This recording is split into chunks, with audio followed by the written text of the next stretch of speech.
Hello, everyone. Welcome back to Fierce Honest Hearts. I'm Heidi. With me is Fereshta, and we're ready to go. So, start with a check-in, as we always do. I am almost 2 weeks into my new apartment, my new home, and that feels really good. And I did some online shopping over the weekend to get, to just feel more settled and whatnot. And it's been a while since I've bought some new things for me, for my home. And I'm like, wow, it just, anyway, it goes into the worthiness piece, like, am I worthy of these things? Because I feel like I do a lot of upcycling and recycling and passing on and that kind of thing. And I'm like, no, Heidi, you've had these oven mitts for literally 35 years. I think you could throw them away and order new oven mitts. Like, it's okay, so to give myself permission to do that. And I had it was fascinating. As I was ordering, I had this whole process around worthiness, like my worthiness. And it was really good. It was a really good process for me to go through because I really had a deep look at myself, and I was like, okay, I'm holding up the mirror. You really are, I had this talk with myself, and it wasn't like this devastating, whatever. I was like, okay, this is where I am. And then the other thing that I want to share is that I was sharing with Fereshta on Monday during our one-on-one that I feel that I am in a space of expansion and change and transformation and all this. And I can't really pin down anything, but it just, like, I'm feeling more expansive, and it feels really good and exciting, and also a little scared. Right? Oh, and to say it out loud is a little scary, right? And yeah, and it was really sweet to share that with you, because I felt like, wow, she gets this. And then the fact that you could sense my energy and the shift, I was like, wow, okay. And I wasn't expecting that. Not that I didn't think you could, but I just had that, reflected back, and it felt really good. So anyway, that's my check-in. Oh, that feels so sweet. I didn't realize that when you shared, getting new things, right? I heard that part, which sounded like you were tickled and appreciative of getting like little kitchen things. And I know you like the things, right? The gadgets that help your life. But I don't know that I was really tracking that you had to have this inner dialogue around, like, yeah, that 35-year-old myth. Yeah. Like, we're good. Yeah. Right? So that has me curious a little bit. And kudos for being able to soothe that part of you. And then also encourage it into some fun new things for your new home, right? That feels sweet. And then, yeah, I think it's really cool hearing you name the expansion while I was like just sort of tracking something's different, and there's not such a weight energetically on you for whatever reasons, right? And then I hear you on the scared, because expansion, my word is it's new terrain sometimes unknown new terrain, and unfamiliar unknown new terrain, right? So yeah. And I heard some excited in there too. Yeah. You might not have said the word, but like something in you is also like leaning in. Yes. Yeah. Am I getting that? Is there anything else there? No, you nailed it pretty well. Thank you. Yeah. I love picturing you in your new home, unpacking, buying yourself sweet things, and yeah, settling in. Like you and I are both more of a nester quality human. So I kind of am relishing it vicariously through you, because I know how much I love like my blanket on the couch and the like just the things that are welcoming and warm in my home. Yeah. Okay, check in. Let's see. Well, similar vein, different topic. I think I had a really great conversation with my cousin. We did some repair around just like a rupture we had, and we haven't had many in our decades together. So it was a little edgy. And then I got to share what I was trying to share that day. That got dropped in the moment, which is fine, which was a little bit around some shame I had around my luteal phase, right? And having someone who's known me so many years and is like, I've heard you say that before, and like it's a bummer that that's still with you. And I think she was looking at me through the lens of like, why would you feel shame for your biology? Right? It was such a practical and really good question. Like, wait a minute, why do you feel shame there? Like, that's your biology. Like, that's like saying you're ashamed of having brown eyes, right? Like that does, for her, it was such dissonance. It didn't make sense. So I got to see it through her eyes.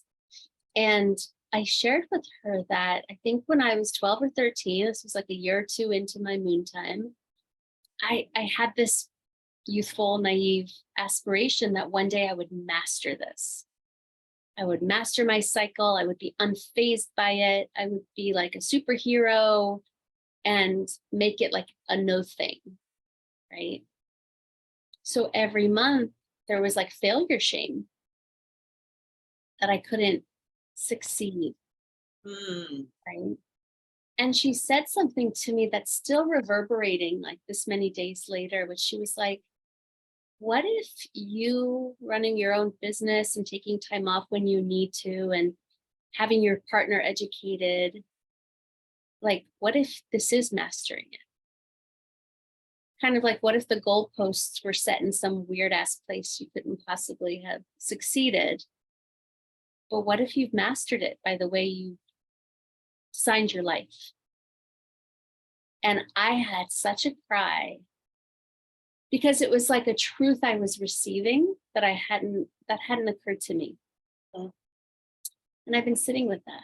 Like, I don't have that little shame piece right now. And I don't know what the hell happened, because it was just someone who loved me being like, wait a minute, why are you shaming your biology? Like it was like someone else's love got in there and helped me get another perspective.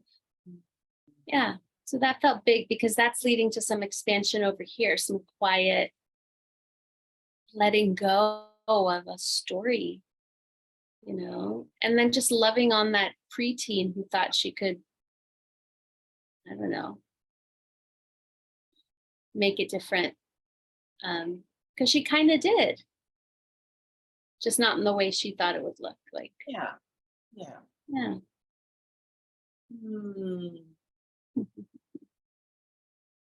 Wow.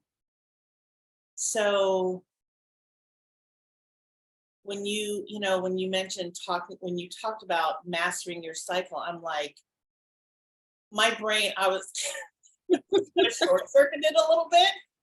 And I was like, I mean, I can imagine saying that as an adult, like going, having your cycle for, 8 or 9, 10 years and being like, okay, I really want to get a handle on this. At 12 or 13, wow. I was an overachiever, and I don't know that I understood, it's like at 11, I was no different than a boy, right? I could do whatever boys did. And then all of a sudden it was like, wait, this feels like something's getting taken away. And I want it back. So I'm going to master this. And yeah, it sounds funny saying that out loud now, but Like that's how powerful our stories can be. Yeah. Yeah. So simply from my perspective, the fact that you even had the wherewithal and the perspective of wanting to master it, that to me is mastery. Simply the idea, truly, like just simply the idea of it, because I mean, I can appreciate that you're an overachiever. I really get that as much as I can. And I'm also the maturity level really is high for someone at that age to be able to say, or to say, oh my God, absolutely. Yeah, that feels really important. And so, we have these moments in life that I call the moments of consciousness where something is really nailed in. And, I hear that and I'm like, that's one of those, that's what I get from that. Yeah. Um, and I'm so glad that you had an opportunity to do some repair with your cousin. Um, I'm remembering our conversation after, the rupture, and I was like, oh God, that hurt my heart because I know your heart was hurt, and so, and I also had faith in you that it would have an opportunity to repair, and so it feels like it's mostly come full circle, almost 100%, maybe not totally, but um yeah, and for her to be able to articulate the way that she did Mhm. and to ask questions, it's really important. And I know I'm saying this just as if I was in your shoes, but for you, because you shared with me how different situations impact you, and when you're not seen and you're not heard, and that is what, yeah, that's painful. So yeah, I'm really, yeah, Thank pleased for you. you. Yes, you're welcome. Yeah. And it's a reminder, even being trained in this work and training others in this work, like those moments in a high stakes relationship feel super scary, right? Because I care, it matters. Um, and so it was good for me to get back in touch with that, right? Because I'm asking many, many people every day to push that edge, to have those scary, sweaty conversations.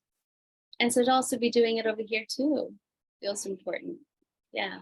Thanks, friend. You're welcome, friend. Yeah. And to go along with that, our this podcast is about conscious friendships. And so if we're going to ask that of others, it's an opportunity for us to look at ourselves, and if there's been a ball dropped, to ask ourselves, when did and how did I drop the ball, and how might it have impacted the other person or other people, whatever the situation is. Yeah. Yeah. Yeah. I feel like, we've been talking a little bit about like friendships and communication and ways in which we get to learn and grow together. And um, you and I both in our own individual lives have had recent, I'm going to speak for myself, experiences of like maybe not having communicative friendship Mhm. and um, being left in the dark, I suppose, would be my headline, which is not a great place for my nervous system Right. personally. I have to work extra hard there, just knowing myself. And I'm wondering for you, I don't know if you want to set any context here or not, right? But what it's like for you when, let's say, a friendship falls short in the communication realm, in the conscious communication realm. Oof. That's another level, right? Yeah, that's a real level. Um, so the question is, how does it impact me? Or Yeah, yeah. yeah. Um,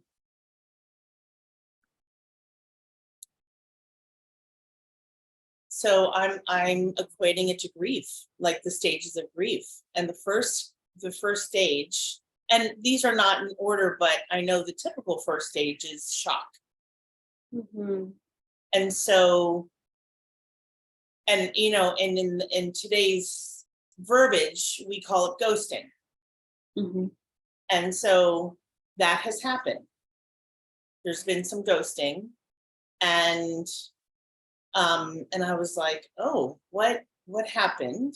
Did I, and I'm the type of person that looks at myself first. I'm like, what did I do to, you know, for this person to stop communicating, or, Yeah, me too. I get that place of being like, what might I have contributed? yeah. Yeah. And so, and then there's also a part of me that feels scared and nervous to find out, to ask. Oh, Right. And so I go into shock, and I'm like, what's happening? And oh my gosh, I wasn't expecting all of those things with the shock. And then, what did I do? What have I done to contribute? How can I repair? I'm too, like, all these emotions and feelings are happening along with what I'm, articulating here. And so, and sometimes, can you hear that? Okay, good. Sometimes we may never know. Like, sometimes we may never get a response or an answer, or it could be vague, and it has been vague. And so I think for myself, because even though it still hurts, and I'm not saying that there isn't stuff attached to my hurt. However, with the work that I've done, especially because I thought about this, because we spoke Monday and talked, but with my work with the 4 agreements that I've done with Janice, I can't tell you how helpful that's been. It's been it's been a game changer. So yes, like I said, the hurt is still there. And I realize that there are 2, or at least 2, if not more, sides of the street to a crystal. There are facets, many layers to a story, many layers to a situation. And so I realize that if I feel clean, if I feel like I have done my best and have been as impeccable as I can, I can be curious, and I can ask questions, and I can also wait and allow the person to come to me with whatever they have to offer. mhm. So that's been helpful. And for this, I still go, it still is challenging. Like, I'm talking about it like I'm confident about it, and I mostly am, and yet there's still a struggle. That Yeah. is human. Like, it's human. And um and the other piece, that I want to share too, is that the reason that it is so shocking for me in this specific situation is that we really shared. Mhm. Like, we shared some really deep stuff. And I felt, this is just where I am, I felt like there was some real healing that I got from this person. And I hope that, they got some healing from me, through the Yeah. process and talking and whatnot. So that is, I would say, the reason for me that I was so deeply shocked by this. And I was like, again, what happened? What Right. happened? That's Yeah. a big question to be left with too. It is, especially when there's a history of, you know, a friendship that, I mean, I've known this person, for 3 or 4 years, and a little bit longer maybe. And we've been meeting every week or every 2 weeks for a good deal of, and really diving into it. So that's where is that it respond? I felt like I just Yeah. kind of, Oh, so much. Absolutely. Yeah. okay. Yeah. I'm relating to like the grief process, right? I think my shock feels more like incessant confusion. It's like it keeps looping into my brain because there's no answer, and the brain's sort of like a dog on a scent, trying to find an answer. Yeah.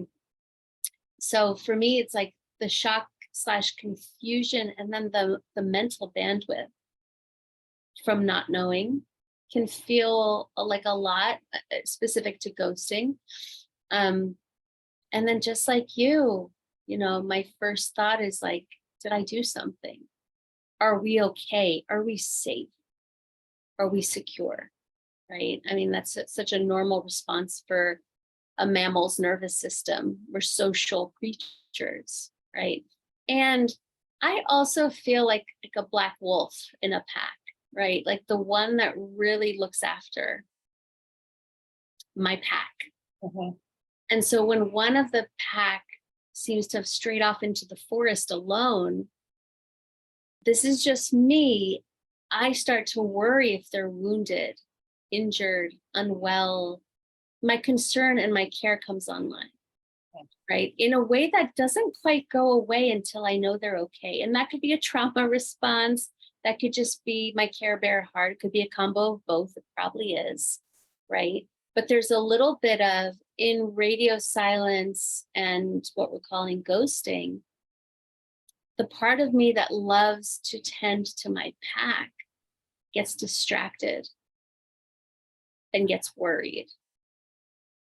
And then starts to make up stories, you know, in the absence of true information, we're going to make up stories.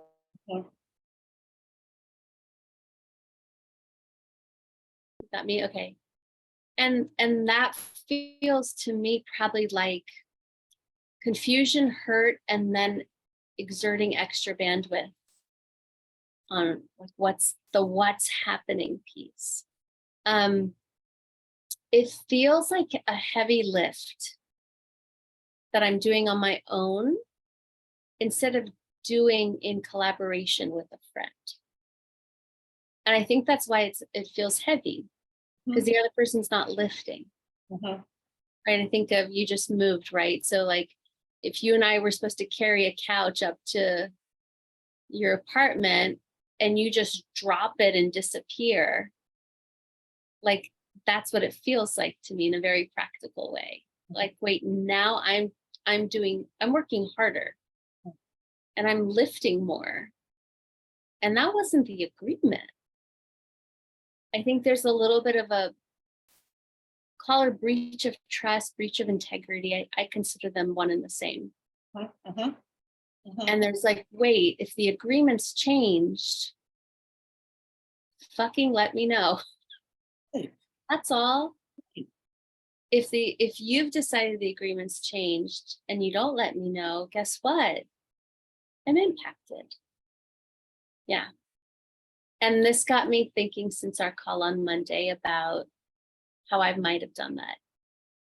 Me too. To others. Yep. Right. It was a good reflection point of like, okay, this feels awful. This feels painful. It feels hurtful. It feels confusing, maybe even like a little crazy making. And then, oh, when have I maybe not had the courage to be direct with someone and maybe just sort of dissolved out of out of a friendship and left them feeling all these things. Yeah. That's been really sitting with me. And I can't say it's less than a handful of people, right? It's like I can, and there's like, ooh, I didn't realize that could have been how they felt at the time. How about you? So the integrity and trust, before, you know, as you were sharing, I was like, yeah, what has happened to the trust? Yeah, it would have to be repaired, right? But it has to, yes. And if there's been a change, let me know. Let me, like, so I can be on this ride with you. Let me know so that we are aligned. Because if we're not aligned, what else? What am I supposed to do? What are we supposed to do if we're not aligned? And then you know, the few times that I have dropped the ball. And in my head, I'm, you know, asking myself, well, who, you know, who have I dropped the ball with, right? And it's so fascinating how I know I can name, I mean, I know who they are, you know, and I feel, and it really feels in my system, you know, and I would even say there's something, you know, it's almost as if I've set them on the back burner, but they're not really on the back burner because it's something that I actually do think about, because I have such a, what's the word? I have deep awareness. I have a strong sense of consciousness. Is that it? So I have a strong Yeah. sense of integrity. Yeah. I have a strong sense of integrity. And so the times that I have dropped the ball, I'm 100% aware. And I don't like myself in that space. I don't like what I've done because I know that it has hurt other people. And I don't like hurting people. I don't like hurting anyone. And so, yeah. And you know, and so in a sense it comes full circle. Yeah. Yeah, I'm so relating to that piece around trust and integrity. And also, like, I think I'm thinking through, like, you know, the last time I did this and the person I was then. And I don't feel like I'm that person now. I think I do have the skills and the tools to say, hey, you said this thing, or you called out a certain group, or you marginalized, diminished, whatever, right? Or that, at least that's how I felt, because I think it's better to say I felt Yeah. Mhm. diminished by a comment you made. And there's a part of me that wants to, like, fail. I could say that now. Mhm. So I'm proud of that, Mhm. right? And then just holding that, like, how do we repair, right? Like, how do we bring the trust back? And I guess this other piece, which is like, what happens when we just deprioritize a friendship? Like, what's the rules of engagement? What's the best way to do that? Because I think no matter what, someone's going to feel hurt if you're wanting out of a friendship. Mhm. There's kind of no way around that, Mhm. right? But is it better to say to people, hey, I feel like maybe we've outgrown each other, versus just saying no to 8 different invitations and Right. hoping they get the message or something? Right. Right. I think that's a great question for our audience to maybe, you know, process themselves. And I'm going to answer that. And my answer is that even though it hurts, I would prefer someone to be direct with me. I Mm. would, as opposed to, like you said, eight no's to 8 different invitations. Because then that's when, you know, the mental anguish and the mental workload start, you know, like, what, wait a minute, what's going on here? Yeah. And when we're the person who is doing the ending, finishing the friendship, the relationship, whatever it is, that's something that we can give to ourselves too. And yes, it's hard, and yes, it's scary, and do it for if actually do it for yourself. Yes, you're giving something to the other person, but do it for yourself, because then you won't be living with so the word regret is really like hitting home for me, and I'm like, yeah, I have regrets. I have regrets about those that I'm, you know, mulling over and think about from time to time. And I don't want to live with that. It feels really crappy. It doesn't feel good anywhere in my body. And so, yeah. I love that. Yeah, even if it hurts, to be able to bring the truth Yeah. and not leave someone in the dark, right? Right. This has me feeling like it probably takes a great deal of courage that folks aren't always equipped with, um, especially if people are conflict avoidant, right? And I don't want to unpack this too much, but I also do want to say it is, I think some people want to be the nice guy, Oh, yeah. the nice girl, seen as the nice one. I certainly had this with an ex who really prided himself in being a nice guy.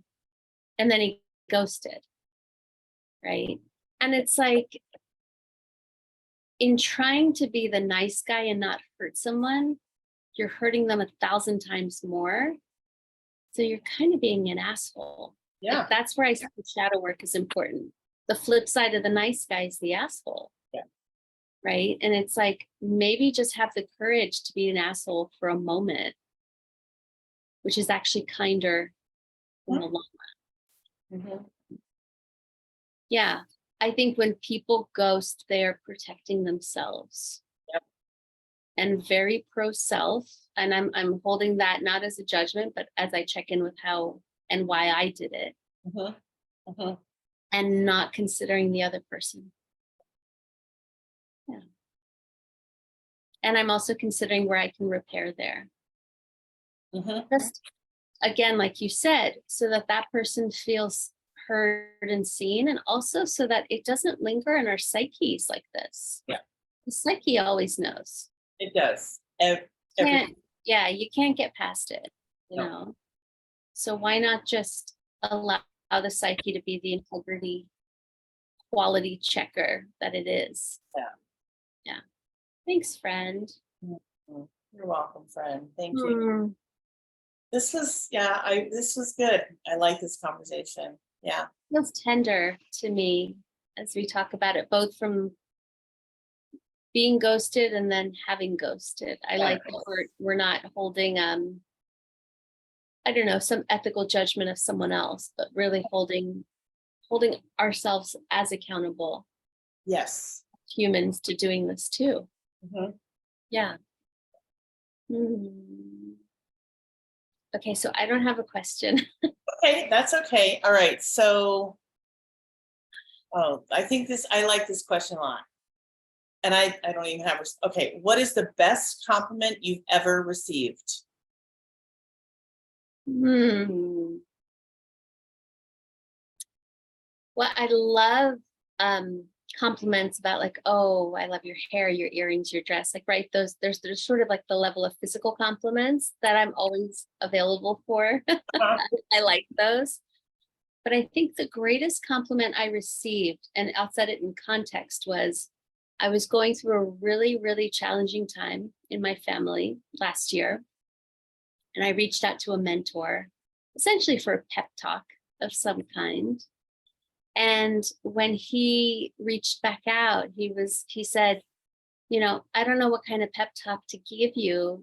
You're always filled with such great spirit and joy, but I'm here, right? Like, text me, I'm here. And that kind of compliment in a time of distress felt different than, like, oh, your earrings are cute. Mhm. It felt like someone seeing me and reminding me that, yes, I am usually filled with great spirit and joy. Mhm. And this is a hard day. Mhm. Mhm. And it allowed me to hold both, and feel more resourced. So it was a surprise to be like, oh, that's a resourcing compliment.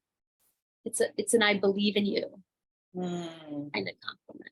So yeah, I would say that one in recent memory really really helped me. Yeah. Really empowered me. Hmm. Love that. Thank you. Thanks. How about you? Um, I would say, so I too, love when someone gives me a physical compliment. And especially, when I decided to stop coloring my hair during the pandemic and I was going grayish, and now I have like a combination color of white, gray, and dark. Anyway, I really like it. And, and I've gotten a lot of compliments about that. And So you and Janice have been, I would say, my biggest supporters and cheerleaders of me tackling this very challenging relationship that I'm working on. And so like when the little things that you said, like, I see your courage. I see how hard you're working. You're not just doing this, you're like, doing this, you know? And so to be reminded that because I love this person and because we've had our challenges, I am really, and because I've done the work to go towards the conflict, to be seen in that it means everything. So is that a compliment? I think it's a compliment. I see it as a compliment, and I take it as a compliment. And if for nothing else, it inspires me to just keep plugging and keep working and to not give up. Yeah. Yeah, for sure. Yeah. Yeah. I love that we're widening the narrow definition of what a compliment could be. Yeah. Right. Because so often we're thinking, oh, cute shoes or nice earrings, instead of what if it's something that really just lifts someone up? Yeah. Yeah. Thanks, friend. That Thank feels you, special. That feels like really special to me, to remember that too. Yeah. Yeah. Also to, yeah, support. Yeah. Mm. Oh, I love this so much. I love us so much and what we do here. Yeah. So thank you to our audience and for listening, for watching, for the support that you give us. Hit like, hit subscribe, share us, ask a question, send a like, whatever. We embrace it all. We welcome it all. Thank you, my friend. Thank you, my friend. I love and adore you so much. And I love that we do this. I love that we do this and that we can offer this to whoever is watching. Yeah, me too. Yeah. Thank you so much. You're welcome. To you all. Until next time, everyone.